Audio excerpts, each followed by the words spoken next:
Mes bien chers frères et sœurs, je vous salue dans la lumière vivante du soleil intérieur. Et je vais vous dire quelques mots, quelques paroles sur cet être qui est connu dans l'histoire du monde et de l'humanité sous le nom de Moïse.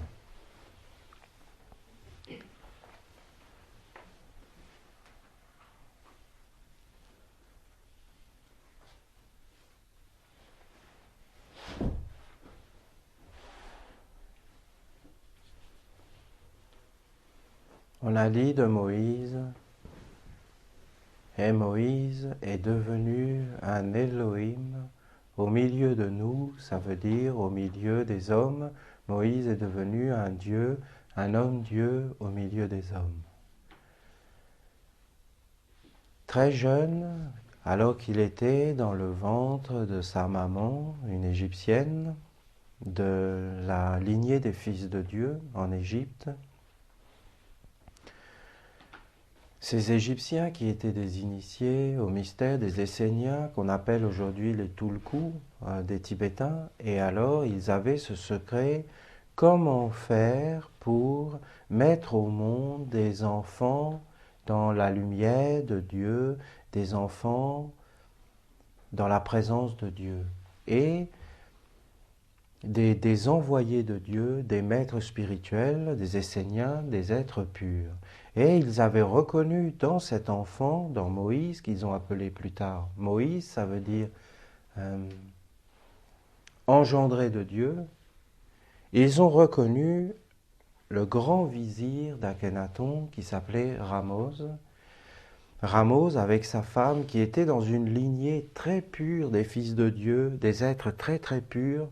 Et vraiment, cet être, ce grand vizir d'Akhenaton, avait consacré toute sa vie pour répandre cet enseignement d'Akhenaton, cet enseignement qui devait rayonner vers l'extérieur, cet enseignement qui devait garder la lumière des fils de Dieu intacte et pure en Égypte, alors que déjà du temps d'Akhenaton, il y avait là des prêtres, le clergé, des êtres qui voulaient accaparer le pouvoir, accaparer la divinité pour un pouvoir personnel et abandonner la loi de la générosité, de l'abdication de soi, de vivre dans le tout. Parce que le pharaon, à l'époque d'Akhénaton, et les grands prêtres à cette époque-là, n'étaient pas des êtres égoïstes, n'étaient pas des êtres qui étaient enfermés dans le corps, n'étaient pas enfermés dans leurs petites pensées, dans leur petite vie, mais de par leurs initiations, ils étaient devenus généreux, ça veut dire purs, ils vivaient dans tout le peuple, dans tous les êtres, jusque dans les pierres, c'était un état de conscience interne qui était obtenu par l'initiation des mystères, et l'homme traversait la mort de son corps physique et aussi la mort de son moi, et là il trouvait le moi supérieur qui était Dieu en fin de compte, et il communiait avec lui, mais pas simplement dans une philosophie ou dans une théorie religieuse extérieure morte, mais réellement. C'est pour ça que ces êtres, ils leur ont construit des pyramides et des temples, parce qu'ils étaient à l'intérieur de ces temples, protégés, et ils rayonnaient les forces de Dieu. Et on peut réellement dire que quand ces pharaons étaient sur la terre, alors Dieu était sur la terre réellement, il était là, et tous les prêtres, tous les hommes servaient Dieu, travaillaient pour Dieu dans la personne de Pharaon, mais Pharaon était réellement Dieu parce qu'il était un être impersonnel vivant dans tous les hommes et ayant le savoir de tous les hommes, de tous les animaux, de toutes les plantes, de toutes les pierres. Il était le garant de l'ordre divin. Et du temps d'Akhénaton, ces prêtres et même les pharaons n'étaient plus des êtres initiés dans la générosité, ce n'était plus, comme dit Jésus, le bon pasteur qui, quand il voit le loup arriver vers ses brebis, donne sa vie pour ses brebis, va défendre ses brebis et attaque le loup, alors que le mauvais pasteur, le faux pasteur, c'est-à-dire le faux pharaon, le faux roi, le faux homme politique, le faux dirigeant, le faux pape, en réalité s'enfuit. Il s'enfuit et il laisse ses brebis. Et alors il parlait déjà de ses secrets, de celui qui met sa vie personnelle avant la vie du tout, de celui qui veut d'abord sauver sa propre vie, ses petits intérêts, ses petites pensées, ses petites choses, au lieu de vivre dans le grand, il est toujours à se préoccuper de ce petit moi illusoire, éphémère, mais il n'est pas initié. Et voilà, Akhenaton a voulu dénoncer cela. Parce que quand un homme de cette sorte, égoïste, prend le pouvoir et est à la tête d'un gouvernement, d'un pays, d'un peuple, alors il appelle à lui les démons, parce que ce sont les démons qui viennent de la terre et qui sont attirés vers cet homme, et alors ils éveillent en lui l'avidité, la ruse, la soif de pouvoir, une espèce de diplomatie malsaine, la violence, et toutes ces forces de la guerre, et Akhenaton a voulu lutter contre ça. Il est mort pour son peuple, pour la terre, pour l'humanité. Et Ramose, cet être tellement extraordinaire, et surtout sa femme à Ramose, qu'est-ce qu'elle était lumineuse. Elle était quelque chose qui venait des anciens temps. Et elle était pleine de lumière, pleine de douceur. On peut voir aussi encore aujourd'hui des représentations d'Akhenaton, plein de lumière, plein de douceur dans sa famille. Et même sur le trône royal, il avait fait peindre une scène où il était avec ses enfants, sa femme, il y avait le soleil qui rayonnait sur sa famille et son foyer. Et c'était vraiment ces femmes, à cette époque, qui étaient pleines de lumière pour connaître ses secrets, qu'aucune force sombre ne rentre dans le foyer. Et c'était vraiment quelque chose de très puissant. Et les femmes étaient dans la lumière de Dieu et elles étaient dans le foyer. Et elles connaissaient ses secrets. Moïse est donc la réincarnation de cet être. Et il avait eu tellement d'amour pour Akhenaton, pas pour l'homme, mais pour toute sa vision. Il avait tellement vu ces choses-là, qu'en se réincarnant, c'était inscrit dans son âme. Et il voulait continuer l'œuvre de son maître.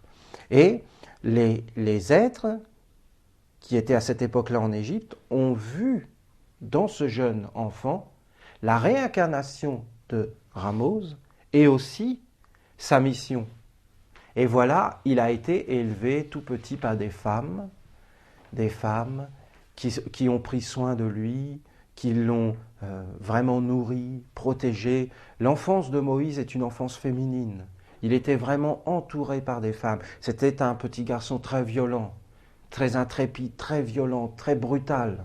Il était très fort, il avait une force de persuasion dans la parole. Il était toujours un peu sous la domination. Il voulait vraiment asservir, il avait une force en lui, il était très puissant. Et toutes ces femmes lui ont montré la douceur, l'entouraient de douceur, lui ont montré les forces de la douceur, et tout doucement, elles l'ont initié au secret du serpent et de la terre, au secret de l'eau et du serpent, et au plus haut secret des temples, que ces femmes étaient les gardiennes à cette époque-là. Les trois mystères, d'abord les mystères d'Hathor, il a été initié au mystère d'Hathor, qui représente les mystères du corps physique et de l'énergie dans le corps physique, mais aussi les mystères du sexe, de la sexualité, mais pas simplement les mystères de tout ce qui fait bouger le corps, de ce qui fait bouger les bras, de la force qui est derrière la parole. Et là, il a vu le serpent à travers l'homme, le serpent de la terre, et il a été éveillé dans ce serpent. Après, ils l'ont initié au mystère d'Isis. Et c'est là qu'on a dit qu'il a été sauvé des eaux, parce que Isis représente ce fleuve avec la barque sur le fleuve qui est les mystères de la lune. Après avoir été initié au mystère de l'énergie de la terre, de l'âme de la terre, des forces qui passent à travers les arbres, les pierres, à travers les nuages, à travers les animaux, à travers les hommes. Il a été initié au mystère d'Isis, les mystères de la lune. Et vous pouvez voir cette lune dans son croissant qui fait comme un bateau. Ça fait le bateau, la barque d'Isis, et elle est noire entre les deux. Et vous voyez aussi les cornes d'Hathor et d'Isis avec le disque au milieu. Le disque noir, c'est-à-dire sauver des eaux, sauver des eaux du monde, de l'inconscience et du serpent inconscient. Il a éveillé cette énergie à l'intérieur de lui et en fin de compte, il est sorti de la masse. Il a été préparé pour la prêtrise, pour les mystères d'Osiris, pour la prêtrise, pour une individualisation à l'intérieur et de ne plus être sous la possession de ce serpent qui entre dans les hommes. Et les hommes vivent inconsciemment, mangent inconsciemment, regardent inconsciemment, parlent d'une façon totalement inconsciente, sont asservis par les forces de la terre, se déplacent d'une façon inconsciente, mais ne sont pas dans le grand éveil et dans la grande pureté intérieure de leur âme. Ils n'ont pas été consacrés, ils n'ont pas été engendrés. engendré, lavé par le baptême, lavé par le Nil, le fleuve sacré, et engendré par l'eau de la pureté à l'intérieur, et de voir le monde supérieur à l'intérieur d'eux, et de voir ses secrets. Alors, après être initié au mystère d'Isis, il a été initié au mystère de Maat, la vérité, c'est-à-dire la lumière qui descend à l'intérieur de lui. Et c'est là qu'il a vu la vérité, il a vu la clarté à l'intérieur. Il a eu d'abord une préparation pendant toute sa jeunesse. Cette préparation a abouti dans le fait qu'il a été consacré, purifié. Vous voyez, c'est quelque chose. Tu prends un objet, tu le prépares. Tu le prépares, par exemple une pierre, tu le prépares pour la paix. Mais qu'est-ce que tu fais? Tu le nettoies, tu nettoies cette pierre, tu la prends d'une certaine façon parce que tu veux nettoyer tout ce qu'il y a à l'intérieur d'elle. Si elle a quelque chose de sale sur elle, tu l'enlèves avec de l'eau et après tu la prépares. Ensuite, tu mets ta main sur cette pierre et tu prononces des paroles et tu fais vivre quelque chose dans ton cœur, dans ton âme et tu dis que cette pierre soit consacrée à la paix dans le monde, par exemple. Il faut déjà avoir une âme très élevée pour penser une telle chose, d'accomplir un tel acte. Il faut vraiment être dans une grande lumière, quelque part. Mais alors, tu dis vraiment que cette pierre soit consacrée à la paix. Et tu vis un état d'âme. Mais la pierre n'est plus la même pierre. Elle a été complètement différenciée par rapport à toute autre pierre, qui sont inexistantes pour toi. Mais celle-là, tu sais quelque chose sur elle, parce qu'elle a été consacrée. Oui, mais l'être de la paix, qui n'est pas du monde, qui est dans les étoiles, qui est dans un autre monde, descend sur la pierre. Et ta parole, ton sacrifice, ton travail a été réalisé. Ça veut dire que cet être vient et la consécration est efficace. Pourquoi? Parce que nous préparons les choses, mais seul le divin les accomplit. Seul le divin entre ou n'entre pas dans les choses que nous avons préparées. C'est comme mettre un enfant au monde. Seul le divin inspire en lui l'air ou n'inspire pas. Le bébé a beau être préparé, si le divin n'inspire pas, le bébé n'est pas là. Il n'y a pas la vie. C'est l'illumination, ce sont les mystères de Maat. Maat, ça veut dire la vérité descend et rend tout réel. Et cette pierre que tu as consacrée, alors l'être de la paix descend et tu es illuminé parce que tu vois, oui, ça s'est réalisé. Ces choses se sont réalisées. J'ai pris une pierre, je l'ai extraite de toutes les autres pierres. Je l'ai préparé, nettoyé, préparé, j'ai préparé un endroit, j'ai préparé quelque chose. Après, je l'ai consacré avec ma parole, ma pensée, mon geste, mon cœur. Et cette pierre, j'ai mis une force dedans. Mais cette force n'était qu'une force. Mais voilà que quelque chose descend du ciel de la paix et vient habiter la pierre. Et la pierre est illuminée. Et voilà les mystères, les trois mystères. Les mystères d'Hathor, de préparer quelque chose. Les mystères d'Isis, de le consacrer, de le sortir du lot, de le sauver des eaux de l'inconscience, de le préparer, de l'élever, de le consacrer. Consacrer quelque chose, ça veut dire relier cette chose à une autre chose, en haut ou en bas. Je consacre un endroit de mon jardin pour planter des poireaux. C'est consacrer à une entité les poireaux. Et c'est consacré pour un but, soit pour gagner de l'argent, soit pour manger, soit pour offrir à des amis. Mais si vous voulez, il y a quelque chose là-dedans de magique dans tout ce que nous faisons dans le quotidien. Nous consacrons des choses pour notre utilité, mais nous ne réfléchissons pas. Moïse a été consacré dans des mystères très hauts et sa consécration a été acceptée. Et c'est Maat qui est descendu. Et si vous regardez ces trois déesses égyptiennes, Hathor, Isis, Maat, ce sont des femmes. Et Moïse a été initié par ces femmes. Qu'est-ce qu'il a vu? Alors il a revu son ancienne incarnation de Ramos, il a revu Akhenaton, il a revu toute cette générosité, il a revu les fils de Dieu, mais il ne les a pas vus comme un enseignement à l'extérieur, il les a vus à l'intérieur de lui. Et là, il a vu le mauvais prêtre et le faux pharaon qui était incarné en Égypte. Mais ça n'a rien à voir avec l'Égypte.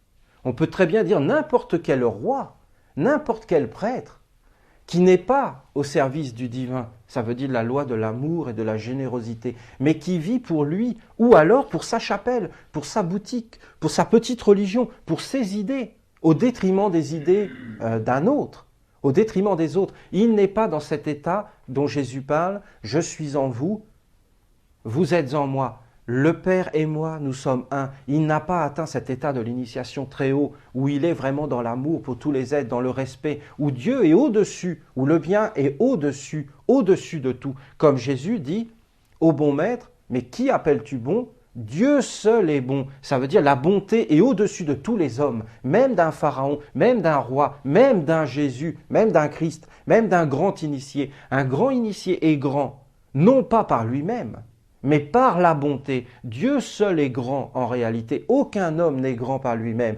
aucun être. Mais quand il est en harmonie avec Dieu, ça veut dire Dieu est amour pour tous les êtres, alors il est dans la vraie harmonie. Mais si l'homme prend les choses pour lui, alors il n'est plus dans l'harmonie. Voilà ce qu'a vu Moïse. Moïse a vu, comme vous voyez le soleil, il a vu Pharaon comme un démon, le roi comme un démon. Et il a vu tous les prêtres autour de Pharaon rendant un culte à des idoles, comme des démons. Rendant un culte à des démons, parce qu'ils rendaient un culte à des écorces, à des choses, à des apparences. Mais eux, dans le fond, qu'est-ce qu'ils voulaient ? Qu'est-ce que voulait Pharaon ? Qu'est-ce que voulaient les prêtres ? Ils voulaient le pouvoir personnel, la jouissance personnelle, la domination personnelle, l'adoration personnelle.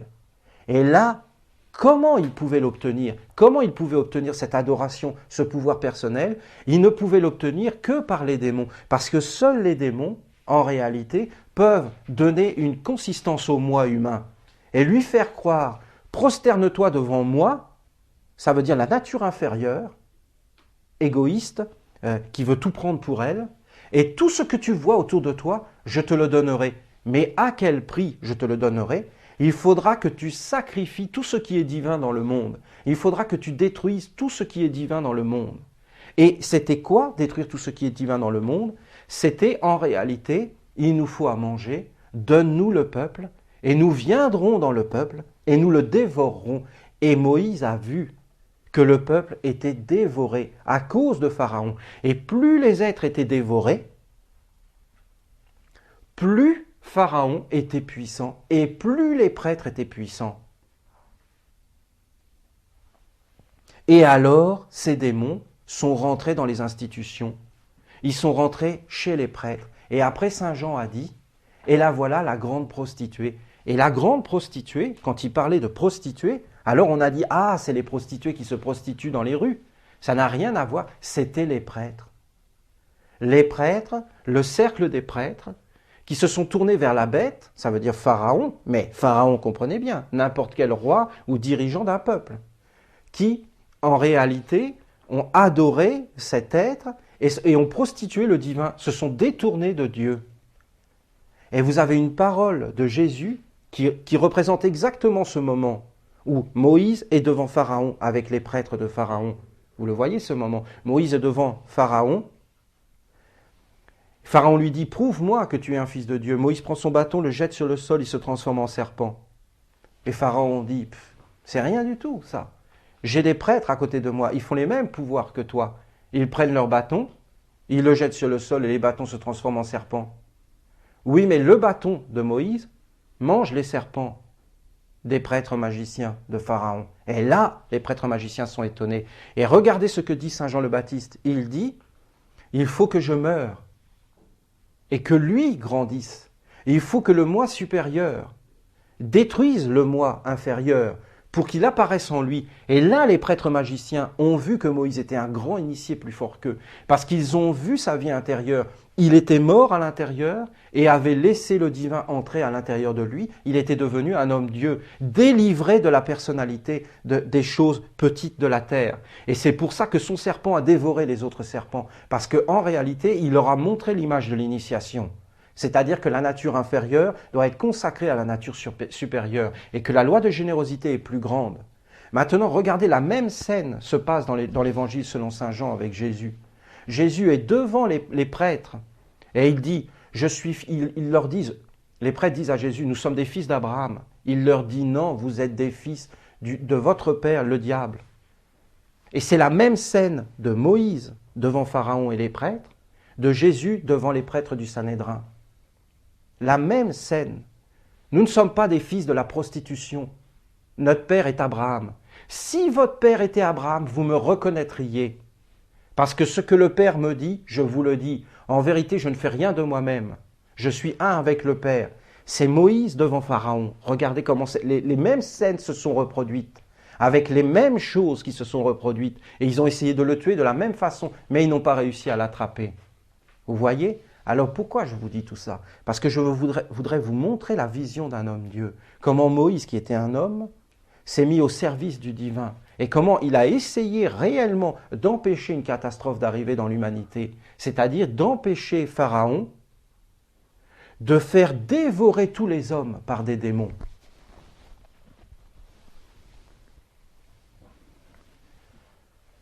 Pourquoi ? Mais parce que pour avoir le pouvoir, il a fait entrer ces démons dans l'éducation, dans l'économie. Mais qu'est-ce que ça veut dire ? Ça veut dire quoi ? Mais ça veut dire le règne de la peur, le règne de l'avidité, le règne de l'ignorance. Et ça, c'est un règne démoniaque. Le règne du faux savoir, de la fausse éducation, c'est un règne démoniaque. En réalité, derrière, il y a des démons et on leur donne en pâture les enfants, les hommes, les vieillards. Et alors, ces êtres sont dévorés et en échange, on a des pouvoirs magiques. Ça a toujours existé. Ça s'appelle le sacrifice humain. Ah, mais on ne les tue pas vraiment sur l'autel. Non, mais c'est une autre façon. Et alors, qu'est-ce que c'est les guerres ? Qu'est-ce que c'est les guerres si ce n'est pas des sacrifices humains ? Et qui sont sacrifiés sur l'autel de dieux démoniaques qui sont en réalité, oui, des démons. Qu'est-ce que c'est de balancer une bombe dans une maison, même sur des hommes, de les gazer, de les torturer ? Mais ce sont des choses abjectes et démoniaques. Mais d'où elles viennent ? Elles viennent des dirigeants, en fin de compte des gouvernements, qui ont mis leur pouvoir, inconsciemment ou consciemment, au service de forces sombres. Voilà ce que Moïse a vu. Et quand il est devant Pharaon, les serpents des prêtres, les prêtres de Pharaon transforment leur bâton en serpent. En réalité, ils voient ces forces. Ce sont les serpents, le mauvais serpent, de l'inconscience qu'il a projeté dans le peuple. C'est son pouvoir. Et le serpent de Moïse, c'est le serpent de la sagesse, c'est le serpent de la vérité. C'est le serpent qui est passé à travers Hathor, Isis et Maat, et qui est dans la vérité. C'est le serpent du je suis, la sagesse, la lumière du bien, la lumière de la générosité, la lumière qui fait que les ancêtres vivent dans les enfants et ainsi de suite dans les petits-enfants. C'est cette lumière qui fait qu'il n'y a pas de séparativité entre les hommes et l'au-delà et la vie. La vie n'est pas quelque chose qui est simplement figé. Le corps n'est pas figé. Le corps n'est pas séparé du tout, ni des arbres, ni des pierres. C'est une loi de solidarité et donc d'amour très très forte qui fait que tout vit dans tout et que les hommes sont dans la lumière. Et c'est ce serpent qui se réjouit de cela. C'est ce serpent aussi plein de sagesse et de force qui dit en réalité: tout ce que tu veux, tu l'obtiendras si tu es dans la lumière du bien, car le bien apporte en lui-même sa propre récompense. Et le juste, celui qui se tient dans la justice, dans la justesse, dans l'éveil intérieur, tout ce dont il a besoin, Dieu lui donne. Et cette même parole de Jésus, pourquoi vous souciez du lendemain ? Regardez les lys dans les champs et les oiseaux sur les arbres. Si votre Père s'occupe de ces petits animaux, et qu'il leur donne à manger, la chaleur, la nourriture et tout ce qu'il leur faut, le foyer, pourquoi il ne s'occupera pas de vous qui avez l'intelligence, le cœur et qui êtes en fin de compte ses représentants sur la terre? Parce que vous avez toutes les créatures en dessous de vous et vous pouvez faire tout ce que vous voulez. Pourquoi il ne s'occupera pas de vous? Parce qu'il était dans ce serpent de la lumière. Mais regardez les hommes pleins de peur, pleins de doutes pour leur avenir. Est-ce qu'ils auront un toit? Est-ce qu'ils auront à manger? Regardez-les pleins de peur et de doutes.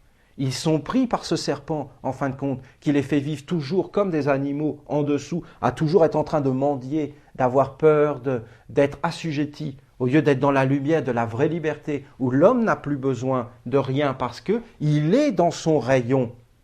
Mais s'il n'est pas dans son rayon, il aura toujours peur. Mais la peur qu'il a, peur de manquer, peur de ne pas être à la hauteur, n'est pas là où il croit. Elle n'est pas dans cette peur. Elle est dans la séparation avec le tout. Elle est dans l'asservissement. Et voilà, Moïse dit à Pharaon: laisse mon peuple sortir d'Égypte. Ça veut dire sortir de ta domination. c'est un peuple de prêtres consacrés à Dieu. Et l'esclavage dont il parle, Moïse, n'a rien à voir avec un esclavage ménager. C'est l'esclavage de l'homme qui est soumis aux pensées sombres, sentiments sombres, désirs sombres, de la peur. Mais l'homme n'y est pas de lui-même. Il y est à cause de ses dirigeants, à cause d'un petit nombre d'hommes qui veulent le pouvoir, ils veulent asservir, ils veulent en réalité faire rayonner leur idéaux de domination sur l'autre. Et ce ne sont pas des êtres qui sont dans l'amour. Oui, mais ils sont aveugles. Et ils ne voient pas en réalité qui est leur maître. Et quand ils parlent de Dieu, en réalité, ils ne savent pas qui il est. Parce que dans l'Antiquité, Dieu, c'était réellement un homme. Et ça, c'est un secret extraordinaire. Et si Dieu n'est pas dans un homme, sur la terre, incarné, alors c'est la bête et c'est l'Antichrist. Et si vous vénérez Dieu en dehors d'un homme, alors c'est l'Antichrist. On reconnaîtra l'Antichrist dans le fait qu'il niera que le Verbe se soit fait chair, c'est-à-dire que les hommes soient des êtres divins, des êtres dans la lumière de Dieu. Et en réalité, si on adore un Dieu extérieur, un Dieu sur la croix, un Dieu n'importe où, un Dieu dans le ciel, un Dieu non manifesté, non révélé, c'est-à-dire qui n'est pas un pharaon, parce que toute lumière vient d'Égypte, et de l'Inde aussi bien sûr. Mais pourquoi de l'Inde? Parce qu'en Inde, vous avez les Mahatmas, c'est-à-dire des hommes-dieux, les grands rishis, ces êtres qui étaient Dieu. Et alors les hommes avaient un repère, parce que leur corps était consacré à Dieu. Et ces êtres étaient des lois de la générosité. C'est pour ça qu'on n'a pas compris l'avènement d'un maître comme Peter de Nove, qui représente Dieu sur la terre. Et on ne le comprend pas. Ça ne veut pas dire qu'on doit entrer dans l'idolâtrie, mais quand même, on doit être dans le respect du divin, là où il est. Et on doit avoir ce savoir de reconnaître les serpents de Thoth, Hermès Thoth, le caducée d'Hermès Thoth, qui est l'époux de Maat. C'est-à-dire que quand on arrive au sommet de l'initiation féminine, Maat, on voit les deux serpents, Hermès Thoth, et on est initié dans la connaissance du bien et du mal par la femme en réalité, le côté féminin. Bon, ce serait trop long à rentrer dans tous ces détails. Et alors on voit Hermès Thoth, les deux serpents, et là on est dans la vision juste, et on peut voir séparer le bien et le mal. Et on voit cette vérité, ce que je vous dis. Ils ont usurpé, regardez bien comment ça s'est fait, même d'une façon historique, ils ont usurpé la divinité de l'homme à travers César. César est Dieu, un Dieu réel, c'est ce qu'ils disent. Oui, mais en réalité, regardez, ce sont les légions romaines, c'est la destruction, c'est l'anéantissement, c'est la guerre, c'est le sacrifice, c'est le sang qui est versé. Rien n'a changé, rien n'a changé. Simplement, aujourd'hui, au lieu de se battre avec des épées, des lances et des flèches, on se bat avec des rayons laser, des bombes atomiques, des missiles et des choses comme cela, avec des ordinateurs et des espèces de moustiques géants en fer. Mais rien n'a changé. Derrière, ce sont toujours les mêmes forces qui sont là et qui se nourrissent des mêmes hommes qui donnent leur force à ces êtres-là. C'est révolutionnaire, c'est totalement tranchant.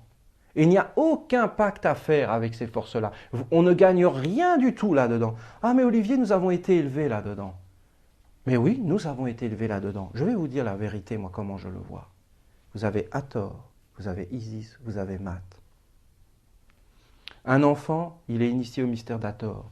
Son corps est préparé. On lui donne le lait, ça veut dire la divinité. Parce qu'une mère qui donne son sein à un être, c'est Dieu en personne. Personne ne peut donner son propre corps en nourriture si ce n'est pas Dieu. Et même Jésus l'a dit, prenez et mangez, ceci est mon corps. Si vous ne mangez pas mon corps et ne buvez pas mon sang, vous n'aurez pas la vie éternelle. Mais qu'est-ce qu'ils ont compris de ces choses-là? Il était Dieu en réalité sur la terre et il se donnait en nourriture. Et il a dit, mes paroles sont esprit et vie. Mais toutes les femmes font ça à la base. L'enfant a été préparé, habillé, nettoyé, langé, et après, on l'a envoyé dans des écoles. Et là, il a été préparé et formé, et à la fin, on lui a donné le bac ou je ne sais pas de quoi, et il a été consacré. Consacré. Regardez ces choses, on les vit tous les jours. Consacré, c'était les mystères d'Isis. Consacré, et après, illuminé, confirmé. Mais pour qui? Consacré à qui? À quoi? Pourquoi? Pour qui? Là, voilà la grande question. Et vous avez les mêmes mystères. Mais ça, on ne veut pas le voir. parce que c'est trop extraordinaire. Et vous voyez bien le combat et le conflit. Ces religions, le judaïsme, le christianisme, et toutes ces religions sont devenues des lettres mortes par rapport au message qu'elles portaient, un message d'Égypte, de sortir de l'esclavage, du moi mortel, des petites pensées. Des petites pensées de chercher toute sa vie les numéros du loto. Mais des grandes pensées, de la pensée vivante, de la pensée de fusionner avec les arbres, avec les océans, d'ouvrir son âme, de fusionner, d'aller vers le haut, de trouver un but, un idéal, de trouver sa place, de connaître qu'est-ce que c'est que l'homme, qu'est-ce que c'est l'humanité, de trouver les hommes Dieu et de les vénérer, c'est-à-dire le peuple de prêtres de Dieu. Parce que pour moi, si vous voulez mon avis, le vrai pharaon de notre époque, c'était Peter de Nove. Mais on peut même dire Rudolf Steiner. Même s'il n'a pas cette dimension de pureté et de maîtrise, mais quand on regarde son œuvre après coup, on voit que cet homme a rayonné des forces, c'était un bon pasteur, il a rayonné des forces pour l'humanité, des forces de connaissance, de spiritualité, et même ceux que ça peut rebuter un peu, toutes ces choses un peu étranges qu'il dit, si vous regardez le fond et que vous laissez tout poser, vous verrez l'amour à la base. L'amour de l'homme, mais l'amour de toutes les créatures vivantes. Il faut entrer là-dedans d'une façon réelle. Vous voyez? Alors, Moïse, c'est toute une autre image que ce que l'on nous a dit. Vous voyez? Moïse, c'était un être qui n'était pas forcément sage, qui n'était pas forcément dans l'amour, mais il avait une force. Il était déterminé. Et le serpent lui a montré. Je fais un geste, c'est le serpent qui passe. Je dis une parole, c'est le serpent qui passe. Il voyait tout. Il voyait quelqu'un en train de marcher, en train de bouger. Il voyait le serpent. Ça veut dire il voyait les forces ésotériques cachées de l'âme de la terre passer à travers lui. Il voyait exactement dans quelle région il pensait, dans quel état d'âme il vivait. Est-ce qu'il était en enfer ou au paradis? Il voyait tout dans les mouvements, dans les gestes. C'est pour ça qu'il savait faire les gestes qui rayonnaient des forces. Regardez par exemple lors des batailles contre justement ces êtres de la destruction, il fallait qu'il lève la main vers le ciel. Et tant que Moïse lève la main vers le ciel, son peuple gagne. Mais dès que Moïse baisse sa main, alors son peuple perd. Vous voyez la force qu'il avait dans ses gestes. Il connaissait ses secrets. Alors les prêtres venaient et tenaient sa main en l'air, pour pas qu'il ne baisse sa main. Ils étaient en dessous de lui, ils tenaient sa main, ils se relayaient. Il fallait que la main de Moïse reste en l'air. Il avait ce secret dans les gestes, de connaître tous ses secrets, toutes ses forces qui passent à travers les hommes. Et c'est pour ça qu'il a vu les serpents de Pharaon. Et il voyait réellement qu'est-ce qui se passe, qui passe à travers l'homme, pourquoi, pour qui. Parce qu'il est dit dans la Genèse, il n'est pas bon que l'homme soit seul. Et alors on s'est dit, ah bien, on va fabriquer une femme pour que l'homme ne soit pas seul. Mais ça ne veut pas simplement dire ça. Ça veut dire, il n'est pas bon que l'homme soit seul. L'homme n'est jamais seul. Jamais. Il est toujours en communion avec la vie. Ça veut dire que il y a une solidarité dans le bien, il y a une solidarité dans le mal.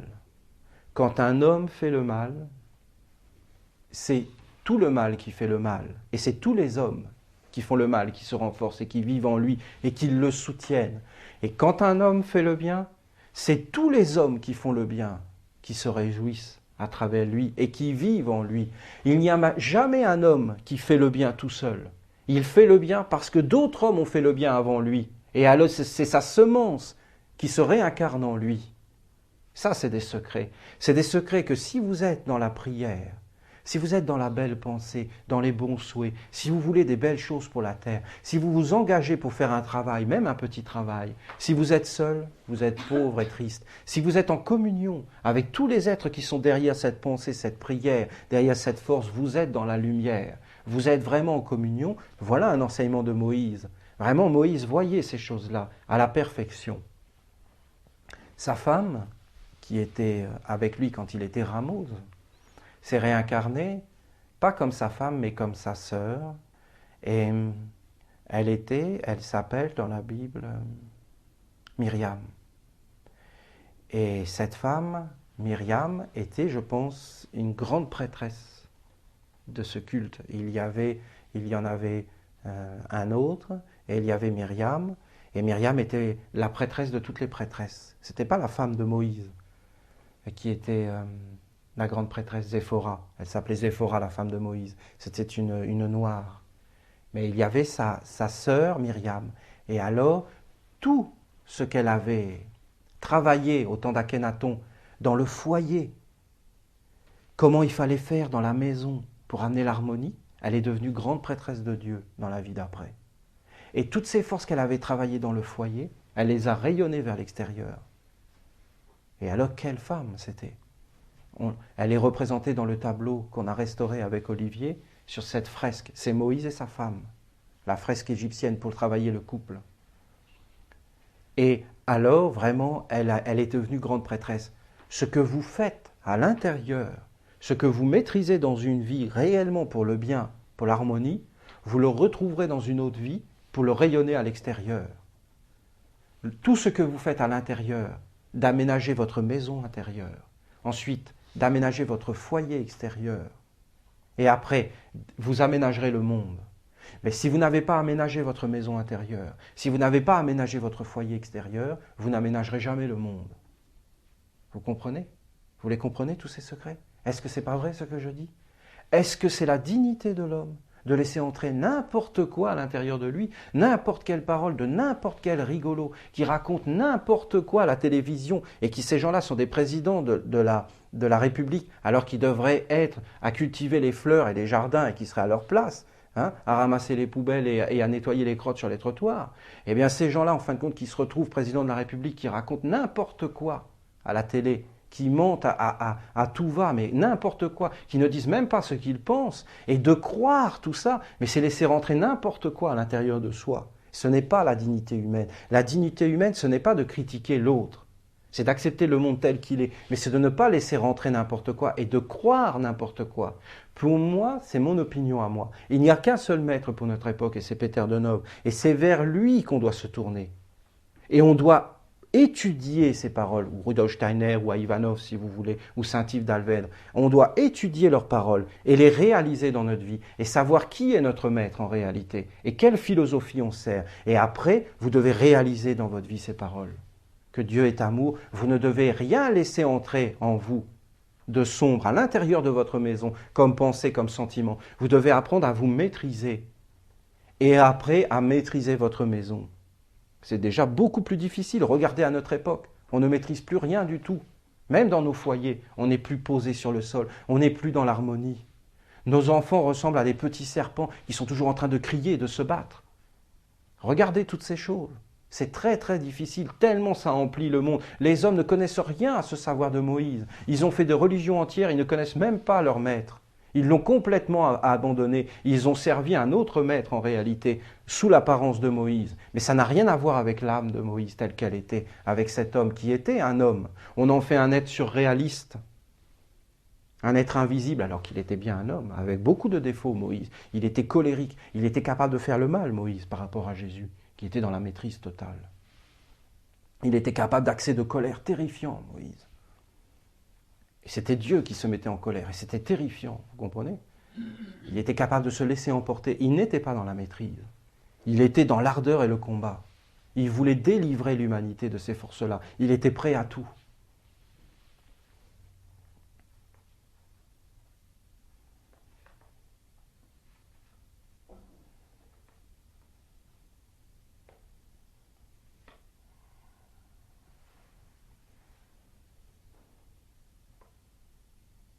Le temps est venu que les hommes ouvrent les yeux, qu'ils voient le mensonge du monde moderne, qui nous promettait la joie, le bonheur, la prospérité, et qui nous a fait de nous des êtres rampants, des paillassons, assujettis à la TVA et à toutes ces choses-là, ayant peur du lendemain, travaillant pour des choses qui n'ont aucun intérêt. Le monde n'a jamais été autant dans la guerre, le sang n'a jamais été autant versé dans le monde. Il y a des êtres, des enfants qui meurent de faim dans le monde, à notre époque. C'est incroyable, vous comprenez? Il faut que les hommes s'éveillent individuellement et n'attendent plus le secours des gouvernements, mais prennent leur vie en main et leur destinée en main et leur pensée en main et se tournent vers Dieu Dieu qui a été glorifié par toutes les religions du monde et qui est le même Dieu. Et aucune religion n'est supérieure à une autre religion. Et en réalité, on a dit Dieu est amour. Il faut que les hommes se tournent vers l'amour.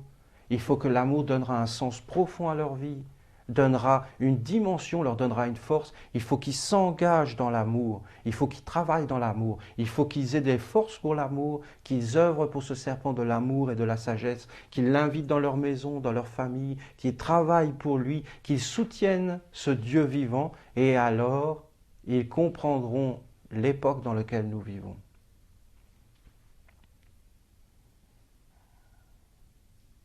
Car Dieu va venir dans notre époque. Et tout ce que nous voyons de terrifiant, en réalité, c'est une préparation de l'épouse pour les noces de l'agneau.